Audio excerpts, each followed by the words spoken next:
नमस्कार. डॉक्टर किरण वाकडे यांच्या मार्गदर्शनाखाली मी प्रतीक्षा भन्साळी आज तुम्हाला टायफॉईडबद्दल सांगणार आहे. तर सुरू करण्यापूर्वी आपण काय काय पाहणार आहोत हे मी तुम्हाला सांगते. टायफॉईडची डेफिनेशन, क्लिनिकल फीचर्स, लक्षणं, इन्व्हेस्टिगेशन्स तपासण्या, त्यानंतर विडाल टेस्टची इंटरप्रिटेशन म्हणजे विडाल टेस्टमध्ये काय काय आढळून येऊ शकते आणि त्यावरून आपण काय निष्कर्ष काढायचे हे मी तुम्हाला सांगणार आहे. त्याचे कॉम्प्लिकेशन्स, परिणाम आणि मॅनेजमेंट ऑफ टायफॉईड ह्या गोष्टी आपण पाहणार आहोत.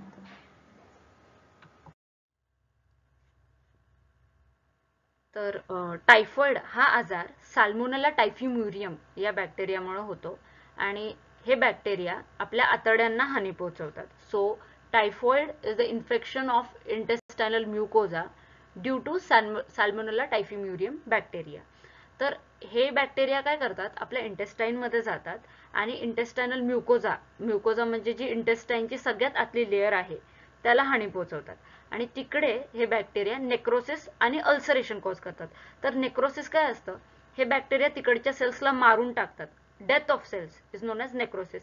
आणि मग तिकडच्या सेल्सची डेथ झाल्यावर हे तिकडेच अल्सर पण कॉज करतात. So it is these bacteria cause necrosis and ulceration of the intestinal mucosa as well as Peyer's patches at different sites. तर Peyer's patches काय असतात, आपल्याला माहिती आहे की बॉडीमध्ये ठिकठिकाणी लिम्फोइड फॉलिकल्स आहेत. लिम्फोइड फॉलिकल्स ते एरियाज असतात जिकडे जे आपली रोगप्रतिकार शक्ती किंवा इम्युनिटी शाबूत ठेवतात. तर हे बॅक्टेरिया त्या इंटेस्टायनल म्युकोजामध्ये आणि पेयर्स पॅचेसमध्ये दोन्हीकडे नेक्रोसिस म्हणजे पेशी सेल्सची डेथ कॉज करतात आणि अल्सरेशन पण कॉज करतात. आणि त्यानंतर त्या इंटेस्टायनल म्युकोजाच्या आजूबाजूला जे काही ब्लड वेसल्स आहेत हे बॅक्टेरिया तिथे पण जाऊन परफोरेशन करतात. परफोरेशन म्हणजे पंक्चर, तिकडे जाऊन पंक्चर करतात. त्यामुळे त्या ब्लड वेसल्स मधून रक्तस्राव होतो किंवा ब्लिडिंग होती आणि त्यालाच आपण हेमोरेज म्हणतो. म्हणून मी पुन्हा एकदा हे वाचून दाखवते जी टायफॉइडची डेफिनेशन आहे. टायफॉइडला आपण एंटेरिक फीवर म्हणतो. Enteric means related to gut, related to intestine म्हणजे जे छोट्या आतड्यांशी किंवा आतड्यांशी निगडित आहे. So typhoid is the infection of intestinal mucosa caused due to salmonella typhimurium and this bacteria causes necrosis and ulceration of both intestinal mucosa and Peyer's patches at different sites. तर इकडे मी इंटेस्टायनल म्युकोजा लिहायचं राहून गेलंय तर ते तुम्हाला समजू शकते. आणि त्यानंतर it also causes erosion of underlying blood vessels म्हणजे तिकडचे जे काही ब्लड वेसल्स रक्तवाहिन्या आहेत तिथे घर्षण कॉज करतात. इरोजन म्हणजेच घर्षण. अँड इट कॉजेस परफोरेशन म्हणजे puncture and haemorrhage which is bleeding. आणि आपल्याला तर माहितीच आहे की typhoid is the most common endemic disease in India. आता आपण टायफॉइडच्या क्लिनिकल फीचर्स बद्दल पाहूयात. त्याचे काय काय लक्षणं दिसतात. तर we are going to see the clinical features in first week. पहिल्या आठवड्यात काय दिसतात, दुसऱ्या आठवड्यात काय लक्षणं दिसतात आणि तिसऱ्या आठवड्यात काय लक्षणं दिसतात हे आपण पाहणार आहोत. पण सुरुवातीला हे सांगणं गरजेचं आहे की टायफॉइडचा इन्क्युबेशन पिरियड 5 to 21 डेज आहे. म्हणजे त्या बॅक्टेरियाने शरीरात प्रवेश केल्यानंतर टायफॉइडची लक्षणं दिसायला 5 ते 21 दिवस लागतात. त्यानंतर त्याचं ट्रान्समिशन तर आपल्याला माहितीच आहे, दूषित अन्न आणि पाण्याद्वारे हा पसरतो. Like faeco oral route from impure water and food.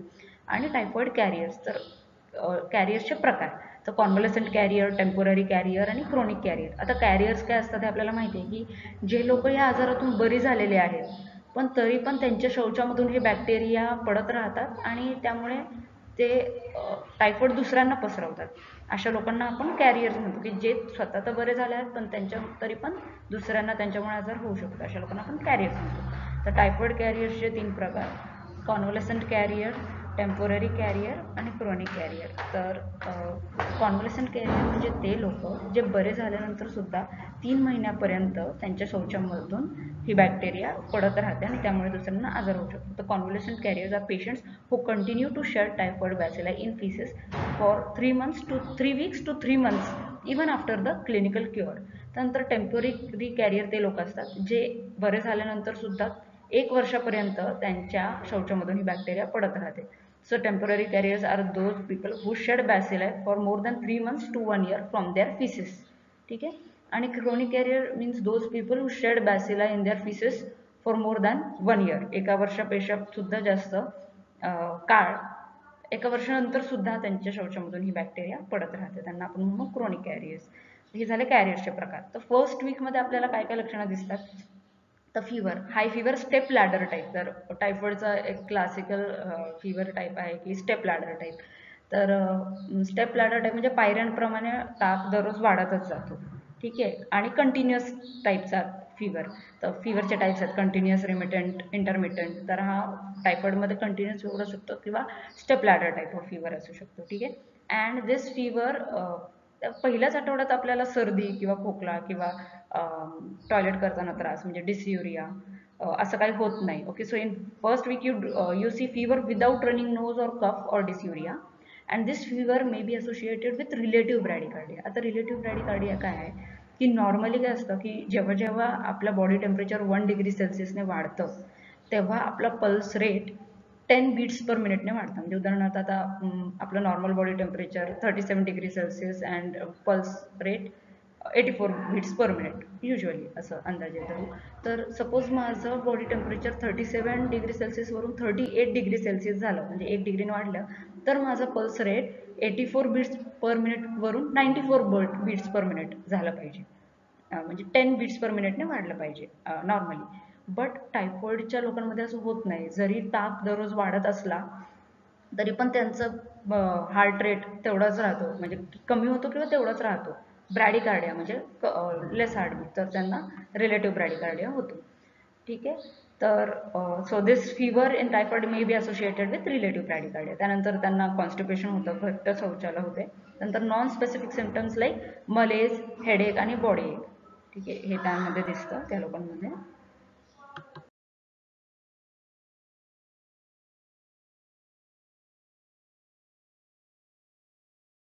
त्यानंतर clinical features in second week. तर सेकंड वीक मध्ये काय होतंय की ताप तर हायच राहतो, टॉक्सिक लुक. ठीक आहे. त्यानंतर डायरिया म्हणजे काय जुलाब होतात त्यांना आणि त्या जुलाबाचा कलर पी सूप किंवा ग्रीनिश येल्लो कलरचा असू शकतो. त्यानंतर ह्या लोकांना कफ होतो. तर cough with or without chest signs. तर चेस्ट सायन्स म्हणजे आपल्याला जेव्हा आपण ऑस्कल्टेशन करतो, स्टेथोस्कोप ठेवतो किंवा तेव्हा क्रेपिटस ऐकू येतं. तर ह्यांच्यामध्ये सुद्धा ते ऐकू येऊ शकतं. टेंडर हिपॅटोस्प्लेनोमेगॅली. हिपॅटिस म्हणजे लंग्स, सॉरी लिव्हर. तर हिपॅटिस म्हणजे लिव्हर. तर लिव्हर वाढू शकते आकाराने. ठीक आहे. स्प्लीन वाढू शकते आकाराने, त्याला आपण म्हणतो हिपॅटोस्प्लेनोमेगॅली. आणि टेंडर, टेंडर म्हणजे दाबलं किंवा तिथं हात लावला तरी लगेच दुखतं, त्याला म्हणू टेंडर. तर लिव्हर आणि स्प्लीन आकाराने वाढलेले असतात आणि त्या एरियाजमध्ये आपण जेव्हा दाबतो किंवा पाल्पेट करतो तेव्हा ते त्यांचं दुखतं. त्यानंतर रोज स्पॉट्स. तर असे लाल लाल कलरचे मॅक्युलर रॅशेस आपल्याला ट्रंक म्हणजेच आपल्या छाती, पोटावर आणि हातापायावर दिसतात. ठीक आहे. त्यानंतर कोटेड टंग. तर टंगवर नाही का टंगचा कलर चेंज होतो. त्यानंतर ॲब्डोमिनल पेन, ॲनोरेक्झिया. टेनेस्मस म्हणजे असं आहे की त्या व्यक्तीला सारखी असं वाटतं की अरे मला आता शौचाला जावं लागणार आहे. तर टेनेस्मस काही असं काही बुक्समध्ये आहे दिलेलं, काही बुक्समध्ये नाही आहे. तर होऊ शकते किंवा नाही होऊ शकत. ॲब्डोमिनल पेन, पोटात दुखतं सेकंड वीक पासून. आणि ॲनोरेक्झिया म्हणजे भूक मरते. ठीक आहे. That can happen since second week. त्यानंतर थर्ड वीकमध्ये काय होतं की हे कॅम्प जे एक कदाचित हे सगळे कॉम्प्लिकेशन्स आपोआप निघून जाऊ शकतात. कारण मे बी पेशंटच्या इम्युनिटीने, प्रतिकारशक्तीने चांगलं काम केलं असावं किंवा मग नंतर शॉक होऊ शकतो. आता शॉक का होतो मी तुम्हाला सांगितलं की हे बॅक्टेरिया त्या इंटेस्टाईनच्या आजूबाजूला जे ब्लड वेसल्स आहेत तिकडे पण पंक्चर कॉज करतात, तिकडून पण ब्लिडिंग होते, तिकडून पण रक्तस्राव होतो आणि एवढं झाल्यानंतर पेशंटचं जे ब्लड व्हॉल्यूम आहे ते कमी होतं. त्यामुळे पेशंट नॅचरली शॉकमध्ये जाऊ शकतो. सो थर्ड वीकमध्ये पेशंटला शॉक होत होतो. फर्स्ट वीकमध्ये फिवर नाही का, स्टेप लॅडर फिवर, ब्रॅडिकार्डिया, त्यानंतर कॉन्स्टिपेशन, मलेज, हेडेक, बॉडी एक. ठीक आहे. सेकंड वीकमध्ये मी हे सांगितलं की कफ असू शकतो, चेस्ट साइन्स जे क्रेपिटस आहे ऑस्कल्टेशनवर ते असू शकतो, पेशंटला डायरिया असू शकतो. ठीक आहे. ॲब्डोमिनल पेन, पोटात दुखू शकतं. आणि थर्ड वीकमध्ये शॉक म्हणजेच नाही का ब्लड व्हॉल्यूम कमी झाल्यामुळे पेशंट शॉकमध्ये जाऊ शकतो. ठीक आहे. आणि अनकॉमन सिम्पटम्स जसं की एपिस्टॅक्सिस, हे दिलं आहे काही बुक्समध्ये बट म्हणून मी मेन्शन केलंय. एपिस्टॅक्सिस म्हणजे नाक फुटी, आपण म्हणतो ना घवाड फुटणं, नाकातून रक्त येतं बऱ्याच वेळा अतिउष्णतेमुळे, जेव्हा ते अतिउष्णतेमुळे युजली होत असतं. तर हे एपिस्टॅक्सिस होतं नाकातून. पण हे दिलं आहे काही बुक्समध्ये म्हणून मेन्शन केलंय. जॉईंट पेन, आपले सांधेदुखी वगैरे होते. आणि ब्रुझिंग म्हणजे हातापायावर कुठे कुठे रक्तस्राव झाल्यामुळे सुद्धा जरा असे लाल लाल कलरचे एरियाज दिसतात, त्याला म्हणू आपण ब्रुझिंग. हे झालं. आता आपण पाहूयात की आपण इन्व्हेस्टिगेशन्स म्हणजे कोणत्या कोणत्या तपासण्या करतो. तर हा एक महत्त्वाचा पॉईंट आहे की लॅब इन्व्हेस्टिगेशन्स आपल्याला सारखे सारखे करावे लागतात टायफॉइडच्या पेशंट्समध्ये. So the investigations needed to be done more frequently. तर आपण कोणत्या कोणत्या तपासण्या करतो. सीबीसी हे तर आपले जे रुटीन इन्व्हेस्टिगेशनचं पार्ट येते. कम्प्लीट ब्लड काउंटमध्ये आपण काय पाहतो की WBCs कमी झालेले असतात किंवा वाढलेले असतात. ल्युकोपिनिया म्हणजे ल्युकोसाइट्स म्हणजेच WBCs फर्स्ट वीकमध्ये कमी झालेले असू शकतात. आणि रिलेटिव्हली मोनोसाइट्स जे अजून एक प्रकारचे WBC म्हणजे WBCचे टाइप्स आपल्याला माहिती आहेत. लिम्फोसाइट्स, मोनोसाइट्स, इओसिनोफिल्स, बेसोफिल्स आणि न्यूट्रोफिल्स. तर मोनोसाइट्स कदाचित फर्स्ट वीकमध्ये वाढलेले असू शकतात. आता महत्वाचा मुद्दा हा येतो की जर WBCs वाढलेले असतील, ठीक आहे, ज्याला आपण म्हणतो ल्युकोसाइटोसिस और लिम्फोसाइटोसिस, जेव्हा लिम्फोसाइट्स वाढतात, then that is suggestive of enteric perforation. म्हणजे मी म्हणले की जे इंटेस्टाइनल म्युकोजा आहे त्यामध्ये जर का पंक्चर झालं तर त्याला परफोरेशन म्हणतो. तर जर WBC वाढलेले असतील तर एंटेरिक परफोरेशन झालेलं आहे असं आपण समजू शकतो.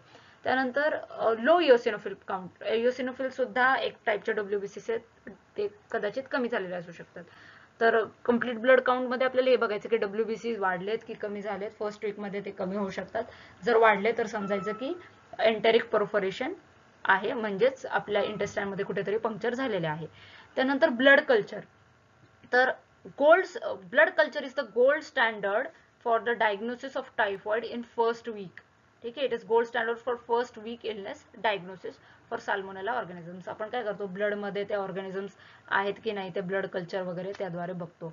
आणि स्टूल और युरिन कल्चर म्हणजेच आपण त्या पेशंटचं शौच घेतो, स्टूल घेतो आणि युरिन घेतो, त्यामधून ते ऑर्गॅनिझम्स आहेत की नाही ते बघतो. तर स्टूल किंवा युरिन कल्चर आयडियली सेकंड किंवा थर्ड वीक मध्ये, दुसऱ्या किंवा तिसऱ्या आठवड्यात केलं पाहिजे आपण. साठी सगळ्यात महत्वाची टेस्ट असेल तर ती म्हणजे विडाल टेस्ट आहे, आपल्याला माहिती आहे. तर विडाल टेस्ट मध्ये आपण काय पाहतो, पेशंटच्या बॉडीमध्ये टायफॉइडच्या अगेन्स्ट किती अँटीबॉडीज आहेत. जास्त अँटीबॉडीज असतील तरच आपण नाही का टायफॉइड आहे असं कन्सिडर करतो. ठीक आहे, तर मग विडाल टेस्ट मध्ये जर जास्त अँटीबॉडीज आढळून आल्या तरच मग आपण टायफॉइड आहे असं कन्सिडर करतो. जर कमी अँटीबॉडीज आढळून आल्या तर आपण त्याला एवढं सिग्निफिकंट मानत नाहीत. हे विडाल टेस्ट साठीचं झालं. तर आपण काय करतो, थोडक्यात विडाल टेस्ट मध्ये पेशंटच्या बॉडीमध्ये जास्त अँटीबॉडीज आहेत का नाही ते पाहतो. तर आता जे सॅल्मोनेला टायफिम्युरियमचा बॅक्टेरिया आहे त्याचा आकार रॉड शेपचा आहे, म्हणून आपण त्याला सॅल्मोनेला बॅसिलाई असं म्हणतो. तर त्याच्यावर अँटीजन्स असतात, त्याच्यावर काही केसांसारखे काही स्ट्रक्चर्स असतात, त्याच्यावर H अँटीजन असतं. त्यानंतर त्याच्या बॉडीमध्ये O अँटीजन असतं, त्याला आपण सोमॅटिक अँटीजन म्हणतो. तर हे अँटीजन्स त्या सॅल्मोनेला बॅक्टेरियावर असतात. आणि जेव्हा हा बॅक्टेरिया आपल्या बॉडीमध्ये प्रवेश करतो त्याबरोबर त्याचे अँटीजन पण प्रवेश करतात, त्यामुळे आपली बॉडी त्याच्या अगेन्स्ट अँटीबॉडीज तयार करते. तर आपण विडल टेस्टमध्ये हेच आपलं ब्लड घेऊन आपल्या ब्लडमध्ये ते अँटीबॉडीज आहेत की नाही हे पाहतो. तर जास्त डीप मध्ये मी नाही जात, वाचून दाखवते, कारण तुम्हाला ह्याचे प्रिन्सिपल, प्रोसिजर, रिझल्ट विचारलेले नाही आहेत, त्याचं इंटरप्रिटेशन जास्त महत्वाचं आहे. पण इंटरप्रिटेशन करण्यासाठी हे काही मुद्दे महत्वाचे आहेत म्हणून मी ते सांगितलं. तर सेरम विडाल टेस्ट काय, त्याचं प्रिन्सिपल काय आहे की it is an agglutination test where H and O antibodies against salmonella typhimurium are detected. तर अँटीजन आणि अँटीबॉडीजचं जेव्हा रिॲक्शन होतं तेव्हा ॲग्लुटिनेशन होतं. ठीक आहे, तर तेच आपण ह्याच्यामध्ये बघतो की ब्लडच्या पेशंटमधून अँटीबॉडी घेतो, त्या आर्टिफिशियली लॅबमध्ये त्या अँटीजन बरोबर मिक्स करतो आणि ॲग्लुटिनेशन झाले की नाही ते पाहतो. तर त्याची हे आपण कोणत्या ड्रेयर्स ट्यूब आणि फेलिक्स ट्यूबमध्ये करतो. ठीक आहे, सगळ्यात खाली मी एक वाक्य लिहिलं आहे की the highest dilution of sera at which agglutination occurs is taken as antibody titer. तर हे इंटरप्रिटेशन मध्ये हा मुद्दा लिहायचा आहे. तर ऍक्च्युली हे टायटर वगैरे असं शॉर्ट मध्ये एक्सप्लेन करणं मला जरा मुश्किल वाटतंय, पण आपल्याला लिहिता यावं म्हणून मी सांगेल की आपण काय करतो, लॅबमध्ये आपण पेशंटचं ब्लड घेतलेलं असतं आणि त्या ब्लडमधून आपण सेरम सेपरेट करतो आणि ते टेस्ट ट्यूब लॅबोरेटरीमध्ये ते आपण वेगळे अनेक टेस्ट ट्यूब्समध्ये टाकतो. ठीक आहे, तर ते सेरम आपण अनेक टेस्ट ट्यूब्समध्ये टाकतो. त्यानंतर त्या सेरमला आपण चढत्या क्रमाने टेस्ट ट्यूबच्या चढत्या क्रमाने आपण ते डायल्यूट करत जातो. उदाहरणार्थ फर्स्ट टेस्ट ट्यूबमध्ये समजा मी सेरमचा एक ड्रॉप घेतला पेशंटच्या, तर नॉर्मल सलाईननी आपण नॉर्मल सलाईन सुद्धा एकच ड्रॉप. सेकंड टेस्ट ट्यूबमध्ये पेशंटचा एक ड्रॉप सेरम आणि नॉर्मल सलाईनचे 10 ड्रॉप. तिसऱ्या टेस्ट ट्यूबमध्ये एक ड्रॉप सेरम आणि पेशंटचा सेरम आणि 30 ड्रॉप नॉर्मल सलाईन. असं नॉर्मल सलाईनने आपण डायल्यूट करत जातो. डायल्यूशनचा अर्थ आपल्याला सगळ्यांना माहितीच आहे. तर चढत्या क्रमाने आपण नॉर्मल सलाईन टाकतो आणि अँटीबॉडी तर आपण ऑलरेडी सेरम मध्ये असतातच त्या पेशंटच्या. तर त्यानंतर आपण त्याच टेस्ट ट्यूब्समध्ये अँटीजन टाकतो सॅल्मोनेलाचे. तर ज्या टेस्ट ट्यूबमध्ये सगळ्यात जास्त ॲग्लुटिनेशन झालेलं दिसतं, तर आपण ते कन्सिडर करतो की त्याला हाय टायटर, की बाबा अँटीबॉडीजची संख्या तेवढी जास्त आहे. म्हणजे समजा 120व्या ट्यूबमध्ये जर का ॲग्लुटिनेशन सगळ्यात जास्त आढळून आलं, तर आपण म्हणू की अरे हा टायटर इज 120, म्हणजे जास्त अँटीबॉडीज आहेत, असं नाही का. 120 टायटर आला की जास्त अँटीजनचं प्रमाण, अँटीबॉडीजचं प्रमाण आहे असं आपण म्हणू. तर हे वाक्य महत्वाचं आहे की the highest dilution of sera at which agglutination occurs is taken as antibody.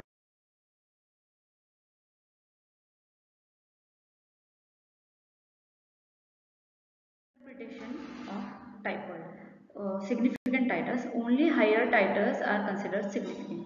म्हणजे जर अँटीजन अँटीबॉडी टायटर ची संख्या जर हाय असेल तरच त्याला आपण सिग्निफिकंट मानू. कमी व्हॅल्यूजला आपण सिग्निफिकंट मानत नाही. जसं की मी खाली दिलंय, significant titer in most places in India is taken as H agglutination titer more than 200 आणि O agglutination titer more than 100. So जर agglutination titer H antigen antibody reaction साठी more than 200 आणि O antigen antibody reaction साठी 100 असेल तरच आपण त्याला significant मानतो. जर ती व्हॅल्यू 20 असेल तर त्याला आपण सिग्निफिकंट मानत नाही. म्हणजे जर 200 टेस्ट ट्यूबमध्ये जर का व्हॅल्यू जर का खूप जास्त पिठाळ चॉकी अपीअरन्स दिसला तरच आपण त्याला सिग्निफिकंट मानू. 20, 30 या व्हॅल्यूजला आपण इंडियामध्ये सिग्निफिकंट मानत नाही. So cut off varies from place to place depending on the individuality of the disease. जसं की प्रत्येक प्रदेशानुसार टायफॉइड तिकडे किती पसरलेला आहे त्यावरून आपण ती टायफॉइड आहे की नाही, व्हॅल्यू सिग्निफिकंट आहे की नाही हे आपल्याला समजते. तर test becomes positive by second week of fever. हो, तुम्ही जर का फर्स्ट वीकमध्ये ही टेस्ट केली तर ती निगेटिव्हच येईल. ही टेस्ट सेकंड वीक ऑफ फिवरमध्येच पॉझिटिव्ह येते. आणि increasing titers in correlation with clinical picture may help in diagnosis. हे तर आपण प्रत्येक आजाराला करतो की क्लिनिकल इन्व्हेस्टिगेशन्सला आपण आपल्या क्लिनिकल एक्झामिनेशन आणि क्लिनिकल एक्झामिनेशननी कोरिलेट करून पाहतो, तेव्हाच आपण एक बेटर डायग्नोसिस देऊ शकतो. त्यानंतर disadvantages, less specificity and sensitivity. Sensitivity कमी म्हणजे जर खूप कमी अँटीबॉडीज असतील आपल्या बॉडीमध्ये तरी पण ही टेस्ट निगेटिव्ह येऊ शकते. सो कमी अँटीबॉडीजला निगेटिव्ह येऊ शकते.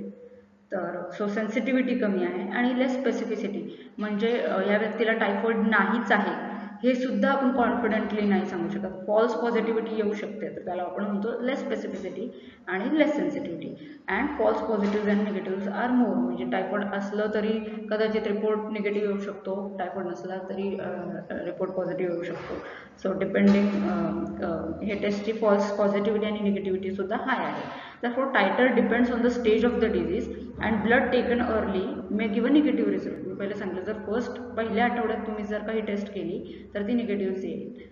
The demonstration of rise in titer of antibodies by more than 2 serum samples is more meaningful and result of single sample should be interpreted with caution. म्हणजे पॉझिटिव्ह हा patient typhoid positive आहे हे सांगायला कमीत कमी 2 किंवा 2 पेक्षा जास्त वेळी टेस्ट करायला हवी. नुसत्या एकाच टेस्टवरून आपण काही निष्कर्ष काढू नाही शकत किंवा काही सांगू शकत नाही.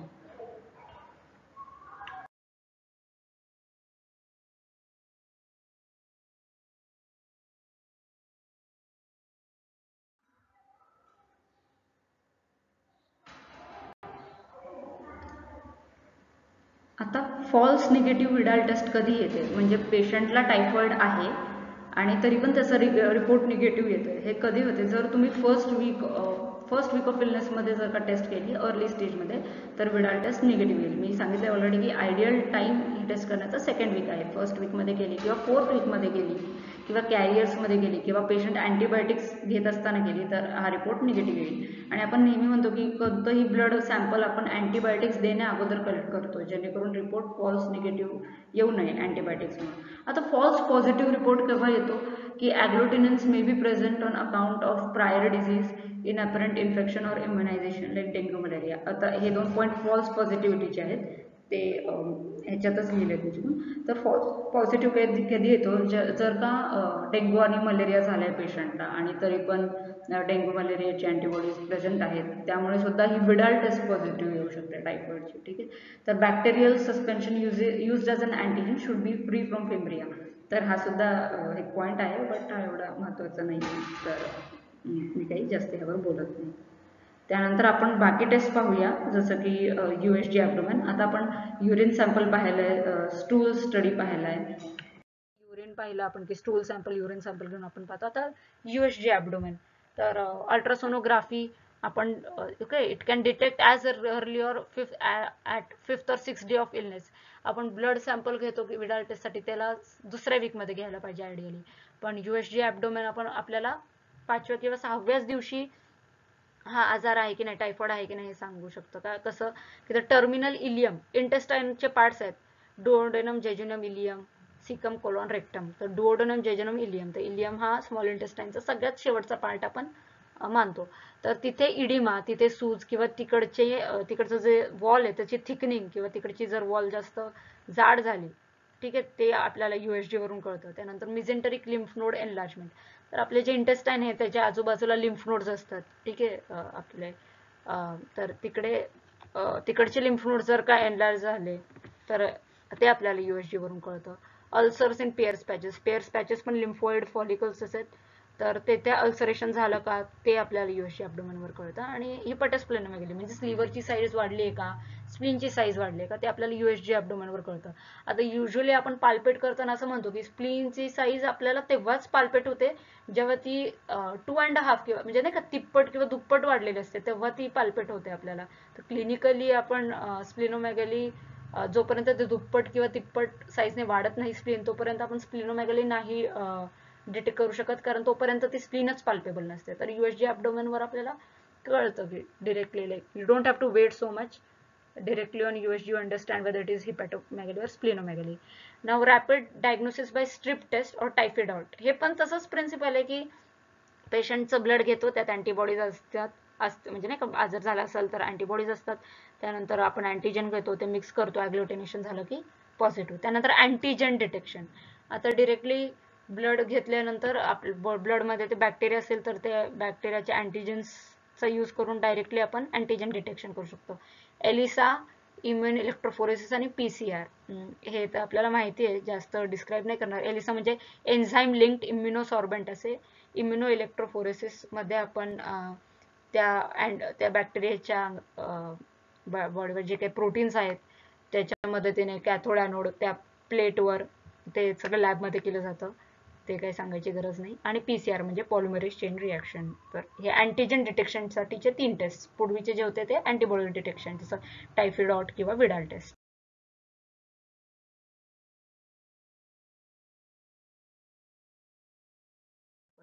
सो काय कॉम्प्लिकेशन्स असू शकतात मी ऑलरेडी सांगितलं की जेव्हा हा टायफॉइडचा बॅक्टेरिया येतो तो त्या इंटेस्टाईनमध्ये पंक्चर करू शकतो परफोरेशन करू शकतो त्यामुळे ब्लिडिंग किंवा रक्तस्राव होतो त्याला आपण म्हणतो हेमरेज.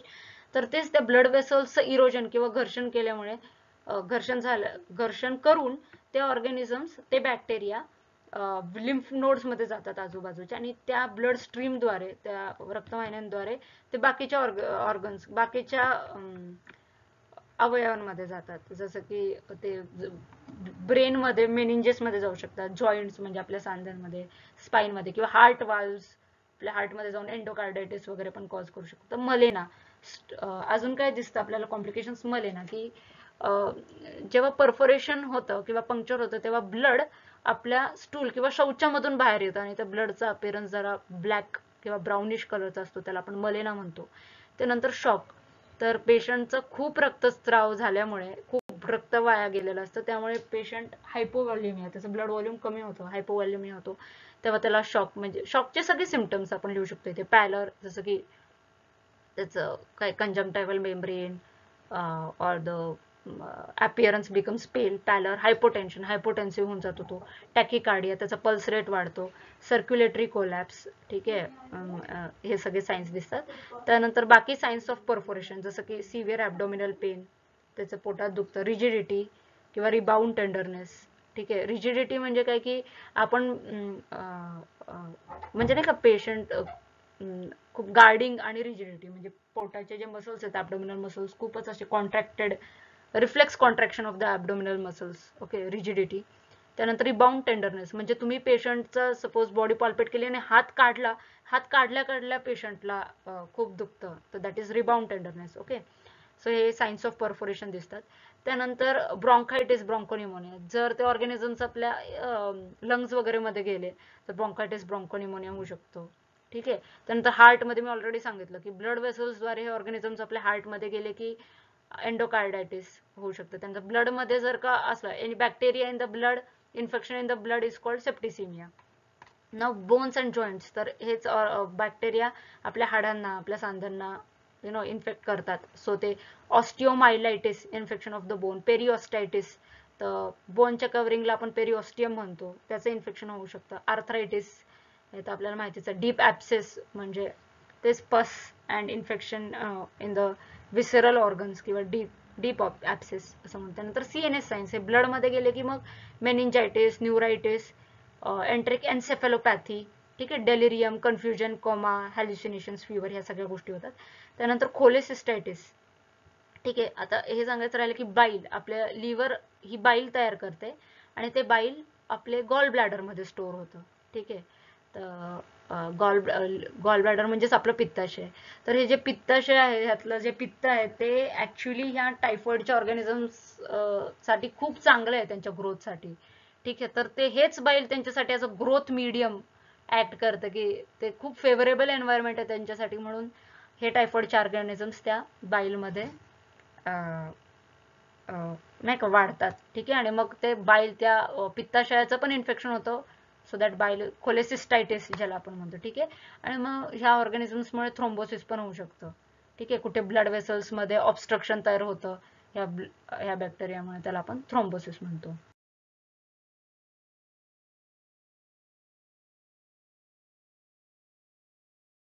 की antibiotics are mainstay of treatment. Obviously, it is a bacteria, so it has to be treated with antibiotics.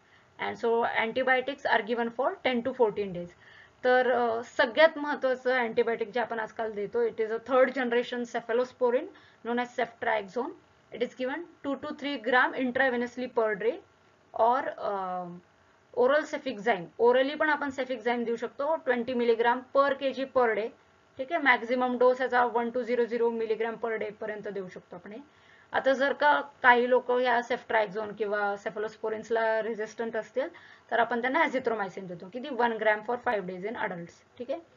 नाव क्विनोलोन्स, त्यानंतर किंवा आपण क्विनोलोन्स देऊ शकतो, सिप्रोफ्लोक्झॅसिन, ओफ्लोक्झॅसिन.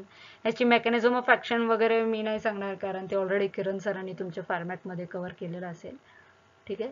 तर फ्लोरोक्विनोलोन्स जे बॅक्टेरियल मल्टिप्लिकेशनच प्रिव्हेंट करतात, एवढं मी सांगेल तुम्हाला, ठीक आहे. की सिप्रोफ्लोक्झॅसिन, ओफ्लोक्झॅसिन देतो. त्यानंतर कॅरियर्स, ते जर का ट्रीट झालेत पण तरी पण ते कॅरियर्स आहेत, तर त्यांना तुम्ही अमोक्सिक्लॅब देऊ शकता, सिप्रोफ्लोक्झॅसिन, मिथोक्साझोल, ट्रायमिथोप्रिम देऊ शकता 3 ते 6 महिन्यांसाठी, ठीक आहे. आणि सपोर्टिव्ह ट्रीटमेंटमध्ये आपण त्यांना व्हिटॅमिन बी कॉम्प्लेक्स आणि ORS देतो. ORS का, कारण खूप डायरिया झालेली असते. आपण पाहिलं सेकंड वीकचं सिम्पटम मध्ये डायरिया आहे, तर पेशंटला खूप नाही का डिहायड्रेटेड असू शकतं, तर आपण त्याला ORS देतो. सिव्हिअर केसेसमध्ये मी आता सांगितलं, जर ट्रीटच नाही केलं तर त्या व्यक्तीला खोलेसिस्टायटिस म्हणजेच पित्ताशयामध्ये पण इन्फेक्शन झालेलं असतं, बिकॉज त्यात बाईल असतं. त्या बाईलमुळे तिथे खूप सारे बॅक्टेरिया जमा झालेले असतात आणि तिथे पण खूप इन्फेक्शन झालेलं असतं.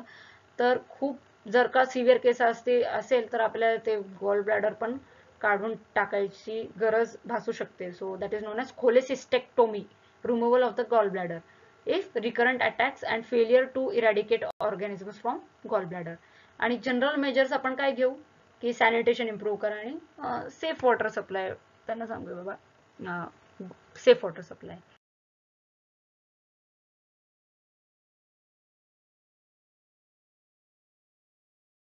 टायफॉइड वॅक्सिन्स तर 2 टाईपचे आहेत, इंजेक्टेबल वॅक्सिन टायफॉम व्ही आणि ओरल वॅक्सिन. तर आजकाल ओरल वॅक्सिन जास्त देत नाही, ओरल वॅक्सिनलाच म्हणतो आपण टायफोरल. ठीक आहे, तर इंजेक्टेबल वॅक्सिन टायफॉम व्ही. तर हे काय की जे कॅप्सूल आहे ज्या बॅक्टेरियाची त्याच्यावर जे अँटीजेन असतात ते अँटीजेन प्युरिफाय करून तेच काय ॲटेन्युएशन त्याचं वीक करतो आपण ते अँटीजेन आणि त्यालाच आपण वॅक्सिन म्हणतो की it is an attenuated antigen product. Okay, so purified VI capsular polysaccharide antigen. It is given intramuscularly or subcutaneously after 2 years of age. 2 वर्षानंतरच देतो आपण ने इंट्रामस्क्युलरली किंवा सबक्युटेनियसली. आणि एक सिंगल डोस 25 मायक्रोग्रॅमचा असतो. ठीक आहे, आणि 2 वर्षानंतर देतो आणि प्रोटेक्शन सुद्धा हे 2 वर्षापर्यंतच देतं. सॉरी 2 वर्षासाठीच देतं म्हणजे. तर म्हणून आपल्याला वेळोवेळी बूस्टर्स द्यावे लागतात त्याचे. आणि Typhoral live attenuated oral vaccine TY21A. ठीक आहे, तर before food on alternate days, first, third and fifth day और 7th day, and boosters every 3 years for people residing in endemic areas. So हे टायफॉइड बद्दल आहे. आता पॅथोजेनेसिस वगैरे मी जास्त डीपमध्ये नाही सांगितली, तरी एवढंच की ते फूडद्वारे आपल्या स्टमकचे gastric acid contents, gastric acid escape करून ते इंटेस्टाईनमध्ये जातात आणि नंतर इंटेस्टाईनमध्ये ब्लड वेसल्स इन्व्हेट करून ते अख्ख्या बॉडीमध्ये पसरतं. तर हे जे काही इम्पॉर्टंट क्वेश्चन्स आहेत ते मी डिस्कस केलेले आहेत. थँक्यू.